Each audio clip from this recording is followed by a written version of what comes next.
बातमी अंबरनाथमधून अंबरनाथच्या रेल नीर प्रकल्पाबाहेर काकोळे ग्रामस्थांनी आमरण उपोषण पुकारले।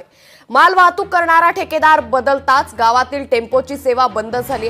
गावातील 12 टेम्पो मालकांसह कामगारांवर उपासमारीची वेळ आली। या उपोषणात सरपंच, उपसरपंच, पोलीस पाटलांसह ग्रामस्थ आणि टेम्पो मालक चालकांचा सहभाग आहे। रेल नीर कंपनी विरोधात चले जाव आंदोलनाचा ग्रामस्थांनी इशारा दिलाय।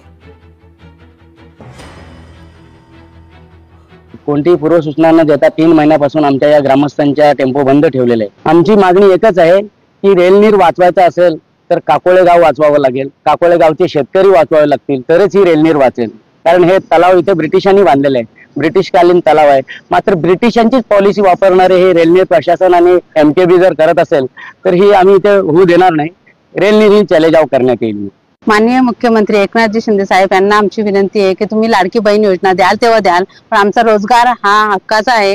रेल नीर कंपनीमध्ये आमचे 3 महिने झाले गाड्या बंद आहेत, त्या चालाव्यात यासाठीच आमचा उपोषण सुरू आहे। या 2 दिवसात आम्हाला काही करून आम्हाला निर्णय द्या। आमचा हक्काचा रोजगार चालू व्हावा हीच आमची विनंती आहे।